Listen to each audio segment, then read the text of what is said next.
Welcome back guys.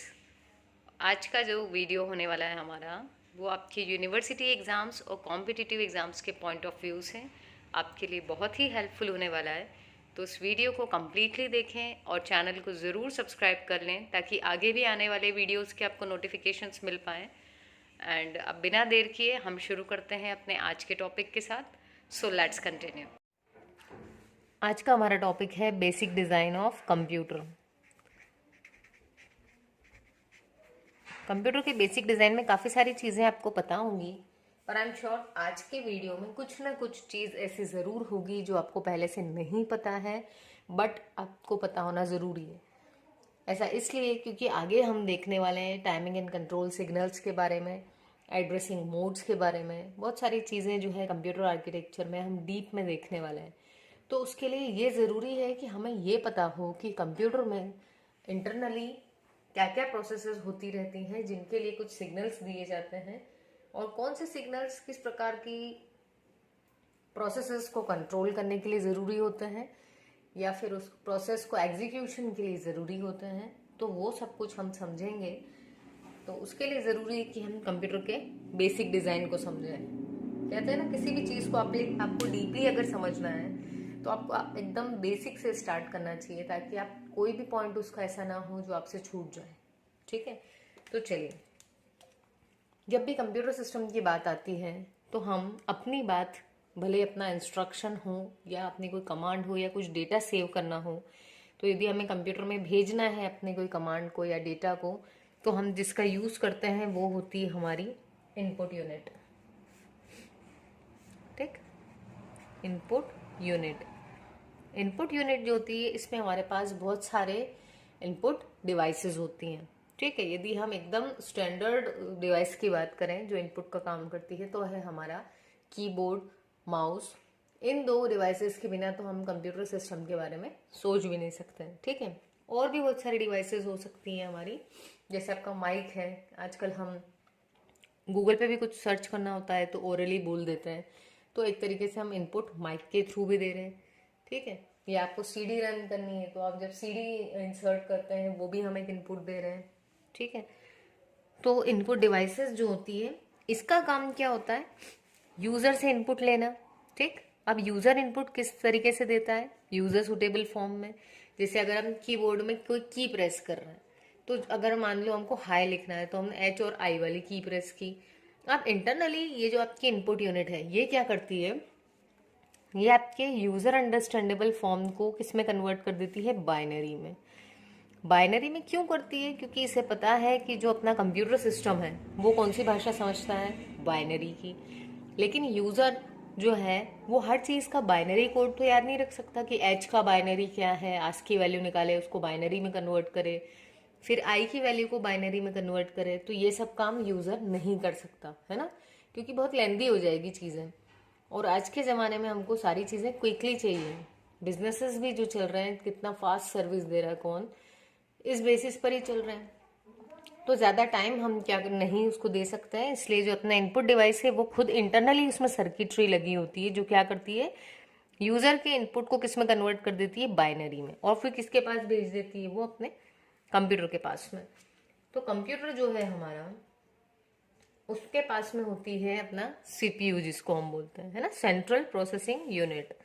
अब जो CPU होता है उसको हम कह सकते हैं कि ये जो है ये ब्रेन ऑफ कंप्यूटर है।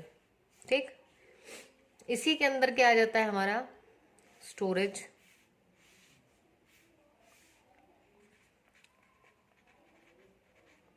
स्टोरेज भी इसी में आ जाता है। उसके अलावा यदि हम बात करें तो कंट्रोल यूनिट आती है इसमें, हम इन सबको भी डिस्कस करने वाले हैं। कंट्रोल यूनिट,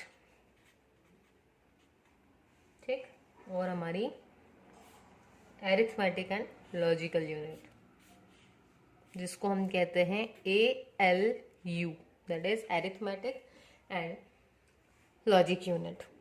ठीक, तो अब हम इन सबको डिस्कस करेंगे। देखिए, जो हमारा स्टोरेज है, स्टोरेज हो सकता है हमारा प्राइमरी हो या फिर सेकेंडरी हो, दोनों हो सकते हैं स्टोरेज। तो आपका सेकेंडरी स्टोरेज भी हो सकता है या फिर प्राइमरी भी हो सकता है। तो अब बात आती है कि हम इसे प्राइमरी और एक को सेकेंडरी क्यों कह रहे हैं। तो देखो, हम सब ये बहुत अच्छे से जानते हैं कि कंप्यूटर की जो स्पीड होती है वो बहुत ही फास्ट होती है, ठीक है।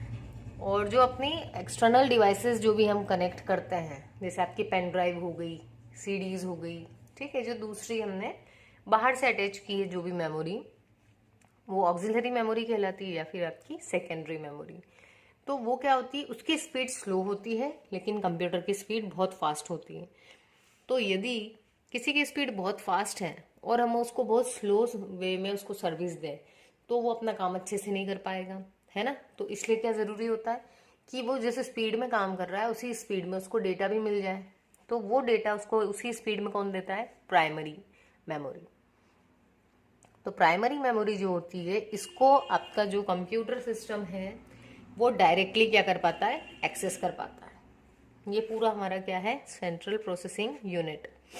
तो हमारा इनपुट डिवाइस से जो भी डेटा आया, अगर हम चाह रहे हैं कि उसको सेव करना है तो हमारे पास स्टोरेज भी है यहाँ पर, प्राइमरी स्टोरेज।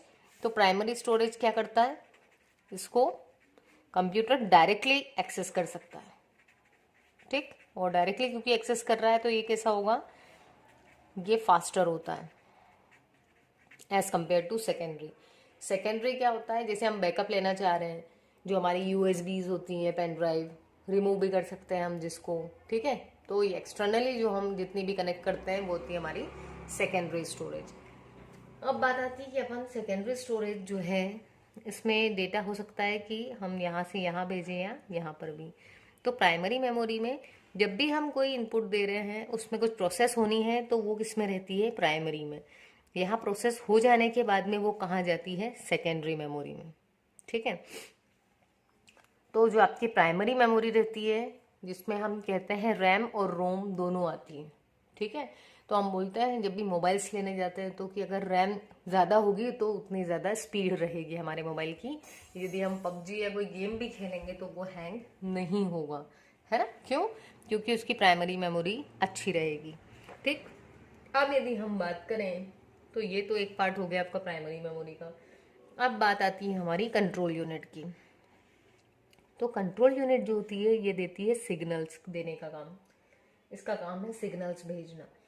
तो कंट्रोल यूनिट क्या करती है कि देखो, अगर हमने कोई कमांड दी थी इसको कि कोई फाइल को उठा कर लाओ मेमोरी से, तो ये जो कमांड कंट्रोल यूनिट के पास आई, तो ये क्या करती है कंट्रोल यूनिट, ये डेटा फ्लो को कंट्रोल करती है,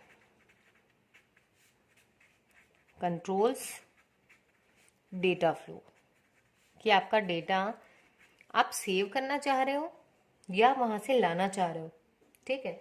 ये काम कौन करता है, हमारी कंट्रोल यूनिट। और इसीलिए जो कंट्रोल यूनिट है वो किससे भी कनेक्टेड होती है, आपकी इनपुट यूनिट से।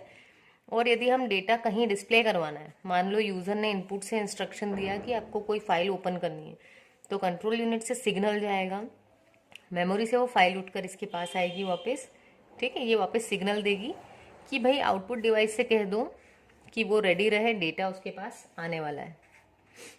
तो ये है हमारी आउटपुट यूनिट, ठीक। तो इससे भी हमारी जो कंट्रोल यूनिट रहती है वो कनेक्टेड रहती है। तो कंट्रोल यूनिट के पास कुछ सिग्नल्स रहते हैं, जैसे रीड, राइट, ठीक है, ये सिग्नल्स। या फिर जैसे किसी को वेट करवाना है, किसी को एक्नॉलेजमेंट देना है कि भाई डेटा आ रहा है, आपकी रिक्वेस्ट मिल गई है, अब हम आपको डेटा भेजने वाले हैं, तो इसको कहते हैं एक्नॉलेजमेंट। या फिर मान लो आपका बफर फुल हो गया है, किसी की स्पीड स्लो थी, किसी की हाई, तो जिसकी हाई है वो तो एग्जीक्यूट कर रहा है, पर स्लो स्पीड वाला अपना डेटा नहीं भेज पा रहा है, तो कंट्रोल यूनिट उसको वेट के सिग्नल्स भी भेज देती है। यदि कोई डिवाइस रेडी हो, चाहे कि अब डेटा भेजो, तो रेडी के सिग्नल्स भी देती है। तो बहुत सारे काम, ये जितना भी ट्रांजेक्शन से रिलेटेड, आपके डेटा ट्रांसफर से रिलेटेड जो भी सिग्नल्स रहते हैं वो कौन देता है, कंट्रोल यूनिट। तो कंट्रोल और टाइमिंग सिग्नल्स जब हम पढ़ेंगे तब आपका जो कंट्रोल यूनिट के काम है लगभग वही रिलेटेड चीज़ें आएंगी आपके कंट्रोल एंड टाइमिंग सिग्नल्स में, जो हमें बताएंगे कि चीज़ों को कंट्रोल करने के लिए कुछ सिग्नल्स जनरेट होते हैं कंप्यूटर में, इंटरनली बहुत सारी चीज़ें होती है, तब जाके हमारी प्रोसेस एग्जीक्यूट होती है, ठीक है।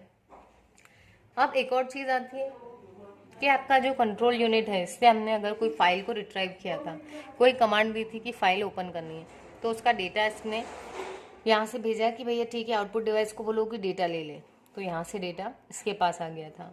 बट ये भी हो सकता है कि हमें सिर्फ कोई फाइल जस्ट ओपन ही नहीं करनी है, बल्कि उसमें कुछ ऑपरेशंस भी हमें एग्जीक्यूट करवाने हैं, मतलब कुछ एरिथमेटिक या लॉजिकल ऑपरेशंस भी होने हैं।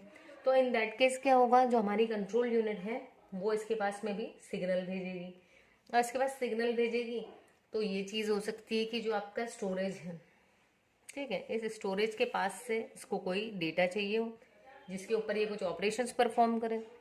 अब कुछ जो भी ऑपरेशन परफॉर्म होगा, देखो एरिथमेटिक और लॉजिकल ऑपरेशंस, तो एरिथमेटिक ऑपरेशंस कौन कौन से होते हैं हमारे पास, एरिथमेटिक यानी आपके जो भी मैथमेटिकल ऑपरेशंस थे वो, plus minus multiply division modulus power, ये सारे जितने भी मैथ्स के फंक्शंस होते हैं हमारे, वो सब किस में आ जाएंगे, एरिथमेटिक में। अब लॉजिकल में क्या आता है, जो हमारे लॉजिक गेट्स थे, एंड और नॉट एक्सऑर, है ना, या फिर comparison operators, equal to, not equals to, less than, greater than, less than equals to, greater than equals to, और भी बहुत सारे। तो ये सारे सब कुछ भी किस में आ गए, आपके लॉजिकल यूनिट में। तो ये जो अरिथमेटिक और लॉजिक से रिलेटेड ऑपरेशंस होते हैं वो किस में होंगे, अरिथमेटिक एंड लॉजिक यूनिट में। तो अब क्या है यहाँ पर, ये जो आपकी कंट्रोल यूनिट है इससे सिग्नल्स इसके पास भी आते हैं। अब जो भी अरिथमेटिक और लॉजिकल ऑपरेशंस परफॉर्म होंगे उसको डेटा कहाँ से मिलेगा, प्राइमरी मेमोरी से, और ये यहाँ से डेटा लेकर आएगा, और जो एग्जीक्यूशन करके टेम्परेरीली भी अगर डेटा स्टोर होगा तो कहाँ पर होगा, प्राइमरी में। ठीक है, तो प्राइमरी मेमोरी बहुत इंपॉर्टेंट होती है, क्योंकि ये कंप्यूटर इसको क्या कर सकता है, डायरेक्टली एक्सेस कर सकता है, और ये फास्टर एक्सेस होती है।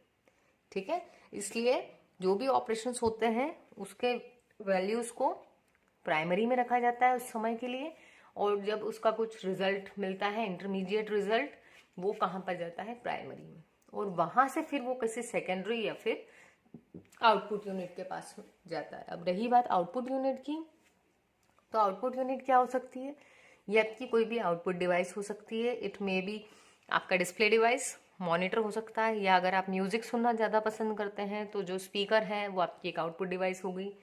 ठीक है, जो हम प्रिंट आउट्स ले रहे हैं तो प्रिंटर हमारी आउटपुट डिवाइस है। तो आउटपुट यूनिट ही क्यों लिखा है उसको, क्योंकि आपकी कोई सी भी आउटपुट डिवाइस को आउटपुट यूनिट क्या कर सकती है, रिप्रेजेंट कर सकती है।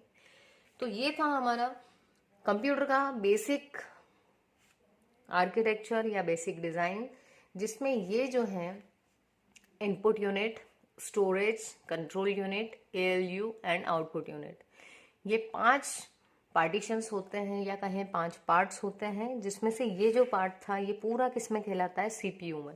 सीपीयू को जनरली कहा जाता है कि ये ब्रेन होता है कंप्यूटर का, क्योंकि सारी प्रोसेसिंग वाली जो चीज़ होती है वो कहाँ पर हो रही है, कंप्यूटर सीपीयू के अंदर हो रही है। ठीक, या बहुत से लोग इसको हार्ट ऑफ कंप्यूटर भी बोलते हैं, कि कंप्यूटर में जो भी सेंट्रल पार्ट है वो आपका सीपीयू है, और इसमें ही हमारी सारी प्रोसेस हो रही। तो एक चीज़ जो मैंने आपको बताई कि इनपुट यूनिट क्या करती है, हमारे हम जो इसको इनपुट देते हैं, है ना, हमने इसको कुछ कमांड दी, मान लो आपने कुछ टाइप किया या फिर कोई माउस से आपने प्रेस किया कुछ किसी को, तो यहाँ से जो आपने दिया ये किस फॉर्म में था, ये हाई लेवल लैंग्वेज थी। ठीक है,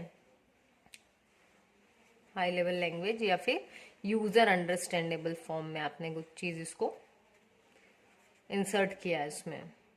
ठीक, यूजर अंडरस्टैंडेबल फॉर्म में। अब इनपुट डिवाइस क्या करेगी, आपकी कमांड को लेगी, उसको किस में कन्वर्ट करेगी, बाइनरी में। क्यों, क्योंकि उसको सीपीयू समझ पाए। जब ये इसके पास में आएगी तो यहाँ पर सेंट्रल प्रोसेस जो आपका कंट्रोल यूनिट है, इसके पास में जो भी हमने कहा है वो इसमें कन्वर्ट होकर जाएगा। कंट्रोल यूनिट डिसाइड करेगी कि हमें कोई फाइल लानी है, कोई ऑपरेशन परफॉर्म करना है, क्या करना है, ये अकॉर्डिंगली सिग्नल्स जनरेट करेगी। ठीक है, और ये वो सिग्नल्स किस किस को देगी, ये सारी जो डिवाइसेस इससे कनेक्टेड हैं उन सबको, जिसको जो सिग्नल भेजना है जिस समय पर, ये वो सिग्नल उसको सेंड कर देगी। अगर मेमोरी से कुछ रीड करना है तो ये सिग्नल देगी कि रीड करना है भैया, मेमोरी से बात तो कर रहे हैं पर रीड करना, राइट कुछ नहीं करना। यदि राइट करना है उसमें तो ये बता देगी कि राइट परफॉर्म करना है हमें। ठीक, अब क्या हुआ, मान लो कि यहाँ पर से हमें कोई फाइल देखनी थी जो आउटपुट में आनी थी, तो अगेन इंटरनली किस में हुआ वो सब कुछ, बाइनरी में। लेकिन अब हम फाइल किस फॉर्म में देखना चाहेंगे, यूजर अंडरस्टैंडेबल में। तो जो आपकी आउटपुट यूनिट है इसका काम क्या होता है कि यहाँ से जो उसको बाइनरी में डेटा मिल रहा है, बाइनरी में जो भी इंफॉर्मेशन मिल रही है वो किस फॉर्म में उसको कन्वर्ट कर दें, यूज़र अंडरस्टैंडेबल फॉर्म में। क्योंकि यूज़र समझ नहीं पाएगा बाइनरी में आपके सामने।